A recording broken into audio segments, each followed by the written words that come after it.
Bonjour à tous et à toutes, je suis Alex Debert et je vous souhaite la bienvenue dans My Modern UI TV pour votre Zapactu monwindowsphone.com numéro 32.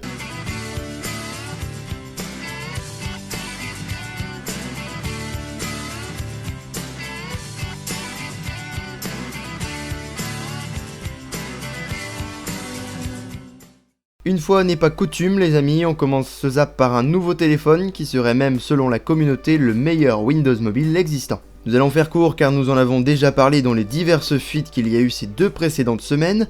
Pour faire simple et court, HP a annoncé au Mobile World Congress 2016 un nouveau téléphone, le Elite X3. Le slogan de la firme avec ce téléphone est plutôt provoquant puisque ce téléphone va, je cite, révolutionner l'informatique mobile.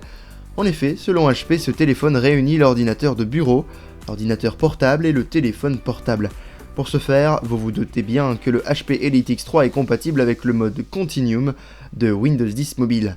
D'ailleurs, HP fait fort puisque la marque propose son propre dock avec une connectique très complète, mais ce n'est pas tout puisque HP propose également un autre accessoire nommé HP Mobile Extender, permettant de connecter son téléphone à une sorte de faux ordinateur portable. Mais la marque va encore plus loin puisqu'elle propose un outil dans le téléphone permettant de virtualiser un environnement 32 bytes pour exécuter des applications dites de bureau, bien que cela reste encore un peu flou. De plus, cela ne concernerait que les clients professionnels au HP Workspace. Concernant le téléphone en lui-même, on y trouve les composants les plus haut de gamme existants actuellement, avec notamment le dernier processeur de chez Qualcomm, le Snapdragon 820, tandis que l'audio embarqué dans le téléphone est signé par la marque danoise Bang & Olufsen. Rappelons que ce téléphone est également résistant à l'eau et à la poussière, ce qui est quasiment inédit dans le monde des téléphones Windows. Seul point regrettable, HP ne vise pas le grand public avec ce téléphone, mais les entreprises.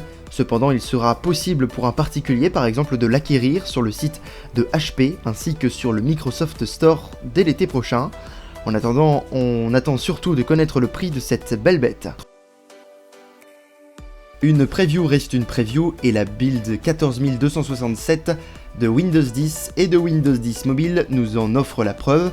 En effet, la build 14267 de Windows 10 Mobile avait empêché les Lumia 550 et les Lumia 650 de se recharger via le port USB.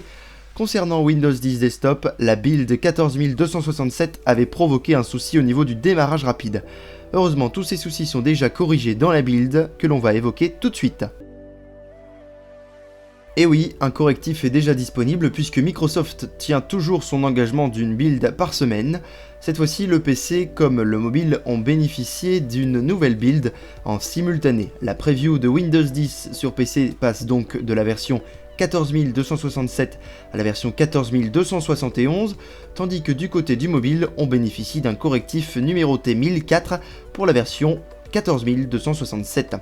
Comme toute preview, il y a des améliorations, des corrections de bugs, mais aussi de nouveaux bugs. On vous laisse prendre connaissance à l'écran de ces changements, car cela ne concerne que très peu de monde, et oui, vous n'êtes pas tous testeurs. On notera cependant deux petites choses au niveau de la version mobile. La première, c'est que le bug de recharge qui touchait les Lumia 550 et 650 est a priori corrigé, mais il se peut que le problème persiste. Dans ce cas-là, Microsoft vous invite à revenir sur une version stable de Windows 10 Mobile en attendant une prochaine preview. Ensuite, on notera, et cela va faire plaisir à beaucoup de monde, l'arrivée de la messagerie vocale visuelle pour les appareils double SIM.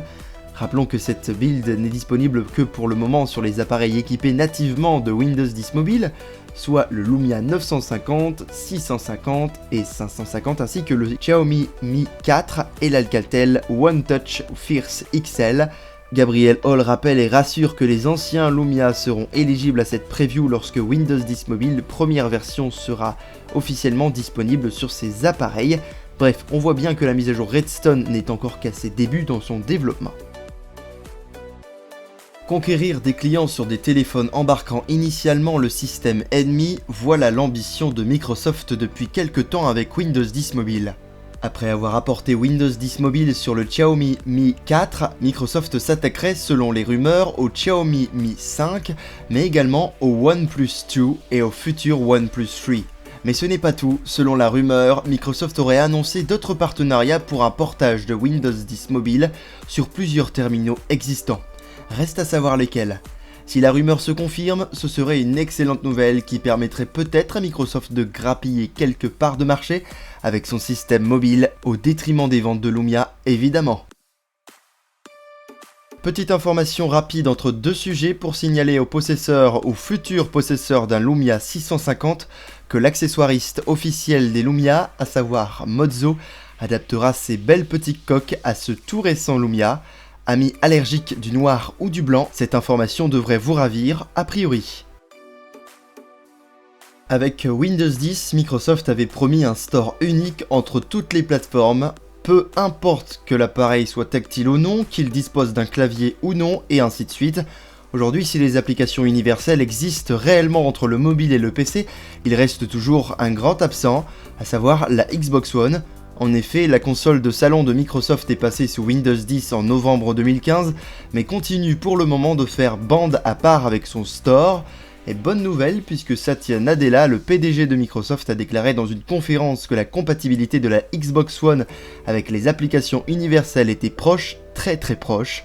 Encore un argument et des millions de machines supplémentaires qui pourront donc potentiellement convaincre les développeurs de s'intéresser au store de Microsoft. D'ailleurs, on profite de cette information pour signaler que Microsoft va également rapprocher le store jeux vidéo de la Xbox One avec celui du PC, puisque le géant du logiciel a annoncé que si on achète Quantum Break sur sa Xbox One, il sera possible de le récupérer sur son ordinateur gratuitement et de jouer avec sa sauvegarde d'Xbox One et inversement, ce qui est plutôt génialissime. Toujours dans le domaine des applications, soit le nerf de la guerre, on notera une récente acquisition très importante par Microsoft. En effet, l'éditeur se serait payé l'entreprise Xamarin, réputée pour ses outils de portage d'applications multiplateformes. Pour rappel, Microsoft avait déjà intégré des outils de Xamarin dans sa suite de développement Visual Studio, ainsi que dans Microsoft Azure et Office 365. Aujourd'hui, l'ambition est simple, Microsoft veut combiner cet ensemble de solutions pour les développeurs afin de permettre un développement d'applications mobiles complètes, peu importe le type de terminal et le système sur lequel il fonctionne. Un rachat qui a donc énormément de sens sur l'avenir, en tout cas, on attend les modalités de la transaction qui n'ont pas été relevées. Puisque l'on parle de développement, on peut enfin confirmer officiellement l'abandon du projet Astoria permettant d'installer des applications Android sur Windows Phone sans aucune intervention du développeur d'origine. En effet, ce projet permettait l'exécution d'APK sur Windows Phone grâce à un émulateur, et qui dit émulateur dit défaut, comme l'absence du mode continuum pour les applications, l'absence d'universalité, une consommation énergétique importante ou encore l'absence de live tiles ou de notifications. Microsoft a déclaré donc officiellement sa mort au profit d'Islandwood, qui est beaucoup plus ambitieux puisqu'il supprime tous les défauts que vous pouvez avoir avec Astoria. Pour rappel, Islandwood permet de convertir le code d'une application iOS en une application universelle Windows 10. Le rachat de Xamarin s'explique une fois de plus avec ce choix stratégique. Bonne nouvelle pour Microsoft puisque selon de récentes informations, le Pentagone aux États-Unis aurait décidé de mettre à niveau la totalité de son parc informatique vers Windows 10, représentant donc 4 millions de migrations. La raison évoquée pour cette migration est évidemment la sécurité. On notera également un rythme de déploiement de Windows 10 très soutenu pendant 12 mois, avec 16 000 révisions par jour, ce qui est énorme. Rappelons que le Pentagone est l'un des lieux les plus sécurisés au monde, rendant délicate la migration. D'ailleurs, des machines hors du Pentagone devront également être mises à jour rapidement, comme par exemple les appareils intégrés à des sous-marins, afin d'assurer un fonctionnement et une sécurité plus sûre et plus efficace, selon Terry Alvorson, directeur des systèmes d'information du Pentagone. Dans votre téléphone, il y a le système, le matériel, mais aussi le firmware, un logiciel permettant la bonne communication entre le système et le matériel. Et d'après NeoWin, certains Lumia sous Windows Phone 8.1 auraient besoin d'un nouveau firmware pour pouvoir enfin passer sous la mise à jour tant attendue Windows 10 Mobile. Pour faire simple, Microsoft a besoin de revoir certains pilotes des anciens Lumia afin d'assurer un bon fonctionnement de Windows 10 Mobile sur ces modèles. Évidemment, on attend toujours des informations officielles émanant de Microsoft. Comme les enchaînements sont bien faits dans le Zapactu, on parlait de firmware pour les anciens Lumia. mais les nouveaux Lumia sous Windows 10 Mobile ont également besoin d'optimisation. Microsoft avait annoncé il y a 2-3 semaines un nouveau firmware pour les Lumia 950 et 950 XL. Cette semaine, Microsoft a confirmé un déploiement quasi mondial de cette nouvelle version visant à améliorer la stabilité du téléphone, le GPS et la qualité des appels audio. Un nouveau firmware qui ne peut faire que du bien à votre Lumia 950 ou 950 XL, donc n'hésitez pas à faire la mise à jour. Microsoft avait lancé fin 2014 un nouveau service nommé Skype Kick. Cette application permettait d'envoyer de courts messages vidéo à ses contacts, un peu à la manière de Snapchat au fait. Seulement voilà, le service n'a jamais pris car trop incomplet et surtout, il est arrivé très en retard par rapport à ses concurrents. Application peu utilisée signifie mort du service pour Microsoft puisque la société a annoncé que le 24 mars prochain, il ne sera plus possible d'envoyer ou de recevoir des messages via celle-ci. Compréhensible, d'autant plus que cette application faisait un peu doublon avec la fonctionnalité message vidéo de l'application Skype d'origine. Windows 10 a beau être gratuit pour une grande majorité d'entre vous, il faut bien une source de revenus pour Microsoft, et aujourd'hui certains utilisateurs remarquent l'apparition de publicités sur l'écran de verrouillage de Windows 10. Comme le montre ce tweet, une publicité pour Tomb Raider apparaît sur l'écran de verrouillage de l'utilisateur. Si le sujet peut faire polémique, on remarquera tout de même que la pub reste subtile via une simple image et rend d'ailleurs plutôt bien.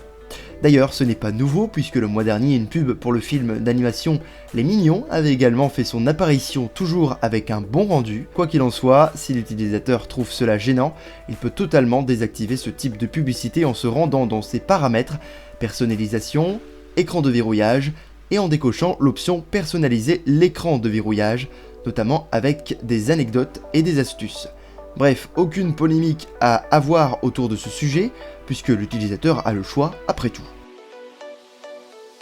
Lors du Mobile World Congress, la marque Alcatel a présenté son Idol 4S, son nouveau smartphone sous Android. Et selon les dernières rumeurs, le futur modèle d'Alcatel sous Windows 10 Mobile serait très similaire à ce fameux Idol 4S. Il embarquerait un processeur Snapdragon 820, 3 Go de RAM, un écran 2K de 5,5 pouces, un appareil photo arrière de 16 mégapixels et un appareil photo avant de 8 mégapixels. D'ailleurs, selon la rumeur, Alcatel attendrait la première mise à jour majeure de Windows 10 Mobile, soit Redstone 1, pour sortir son téléphone. Enfin, on notera une présence commerciale a priori mondiale.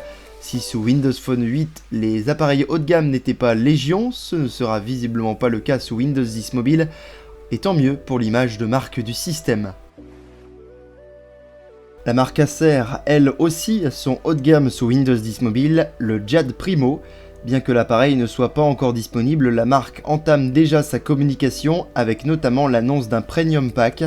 Il sera donc possible d'acheter un Jade Primo avec un écran de PC, un clavier, une souris et évidemment, vous vous en doutez, un dock pour profiter du mode Continuum, permettant de transformer votre téléphone en une sorte d'ordinateur. Le tout sera toutefois vendu 800 €, ce qui risque d'en refroidir plus d'un, mais on n'a rien sans rien, et l'initiative d'Acer avec ce pack Premium a du sens. À voir désormais si commercialement la marque saura faire le nécessaire pour vendre son appareil et son pack. Allez, évoquons très rapidement quelques sujets autour du Mobile World Congress 2016, bien que nous ayons déjà parlé du HP Elite X3 en début de zap. Alors à côté du japonais Panasonic, nous avons eu le droit à un nouvel appareil mobile, le FZ F1. Ce modèle tourne sous Windows 10 Mobile dans sa variante Internet des objets et s'adresse toujours à des métiers de chantier grâce notamment à son énorme boîtier lui permettant d'être résistant aux chutes d'1 mètre environ. Il est également étanche. Pour le reste, on vous laisse lire la fiche technique affichée à l'écran ou de vous rendre sur l'article dédié sur monwindowsphone.com. Du côté de Microsoft, la société en tant que constructeur a reçu le prix de la meilleure tablette de l'année avec sa Surface Pro 4, prix que le constructeur avait déjà remporté l'année dernière avec son modèle précédent, la Surface Pro 3. Pourtant, Microsoft a fait face à des poids lourds comme Apple et son iPad mini 4, ainsi que son iPad Pro, ou encore Samsung avec Galaxy Tab ou Sony avec sa Xperia Z4. Concernant Madosma, un autre constructeur japonais, ils renouvellent leur expérience avec un nouveau Windows 10 Mobile, toujours dédié au marché local. Il portera la référence Q691, proposera un écran de 6 pouces en 1080p, un processeur Snapdragon 616, 3 Go de RAM, 32 Go d'espace disque extensible via microSD, un port USB de type C, une batterie de 3900 mAh, un appareil photo arrière de 13 mégapixels et enfin un appareil photo avant de 5 mégapixels. Voilà, c'est à peu près tout pour ce petit résumé du Mobile World Congress, touchant de près ou de loin à Microsoft. Tiens, de nouvelles informations au sujet des lunettes holographiques de Microsoft, ça faisait un moment. Alors quoi de nouveau et d'impressionnant? On parle d'une application nommée ActionGram qui permettrait de faire du montage vidéo en 3 dimensions tout en offrant la possibilité d'intégrer des interactions avec l'environnement. Une application qui serait utilisable dans un premier temps par les bêta-testeurs et les développeurs qui bénéficient du kit de développement des HoloLens. On évoque également un nouvel accessoire nommé Clicker, permettant de sélectionner et manipuler des éléments virtuels plus facilement qu'avec son regard, la voix ou de simples gestes. L'accessoire se connecterait en Bluetooth et se chargerait via un câble micro USB. On parle d'une autre application du nom de Galaxy Explorer, permettant comme son nom l'indique d'explorer la galaxie. Le projet autour de cette application serait open source et pourrait donc être amélioré par la communauté. Bref, tout ceci fait rêver et existe bel et bien, puisque rappelons que la NASA a envoyé 2 casques HoloLens à ses astronautes de la Station Spatiale Internationale.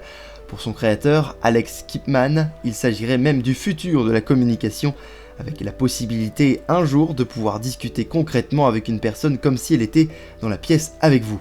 Évidemment, pour que tout ceci devienne possible, il faudra attendre l'existence de plusieurs versions des HoloLens pour que la technologie non seulement s'améliore, mais surtout pour que le prix public diminue et devienne accessible, rendant ainsi la démocratisation de ce genre d'appareil possible. Vous êtes désormais habitués, chaque mois la société AdDuplex nous dévoile ses statistiques autour des appareils mobiles Windows. Selon le rapport du 16 février dernier, pas de grands changements dans les téléphones les plus populaires au niveau mondial. On notera cependant une augmentation de 0,2% pour le Lumia 535, mais surtout une hausse de 1% de la catégorie Autre. Au niveau européen, la situation fait tout de même un peu plus plaisir, avec notamment une chute de certains vieux modèles de Lumia, laissant ainsi la tête du podium à un téléphone un peu plus complet, à savoir le Lumia 535. On regrettera cependant dans les deux situations qu'aucun haut de gamme n'arrive à se hisser dans les 5 téléphones Windows les plus utilisés. Concernant la version de Windows sur mobile la plus utilisée, on trouve sans surprise Windows Phone 8.1 en tête du podium, puisque Windows 10 Mobile n'est pas encore disponible sur les anciens Lumia. Cela dit, il y a tout de même 5,3% de personnes tournant sous Windows 10 Mobile, soit une hausse de 0,8% par rapport au mois précédent. Côté constructeur, on aperçoit enfin une chute de Microsoft. Bon, certes une chute de 0,1%, mais une chute tout de même, qui permet à d'autres constructeurs de grappiller quelques minuscules petites parts de marché dans les ventes de Windows Phone 8. D'ailleurs, AdDuplex nous dévoile une liste impressionnante de constructeurs de Windows 10 Mobile. Beaucoup sont inconnus pour nous et certains appareils ne resteront sûrement que des prototypes, mais c'était tout de même intéressant à montrer. Concluons très rapidement ce zap avec un nouveau site. Comme vous le savez, Microsoft aime bien utiliser son algorithme de reconnaissance de visage et l'utilise d'ailleurs beaucoup avec des sites inutiles en tout genre. Et après avoir permis via une photo de connaître l'âge d'une personne, le pourcentage de ressemblance entre 2 personnes, la longueur d'une moustache et à quel chien vous ressemblez le plus, Microsoft vous permet donc de découvrir à quelle célébrité vous ressemblez le plus maintenant. Si cela vous intéresse, vous connaissez le chemin désormais. Ce Zap Actu numéro 32 est terminé, c'était Alex Debert, c'était un réel plaisir de vous le présenter, merci beaucoup de l'avoir suivi et on se retrouve dès dimanche prochain pour la suite de votre actualité sur Microsoft et ses produits.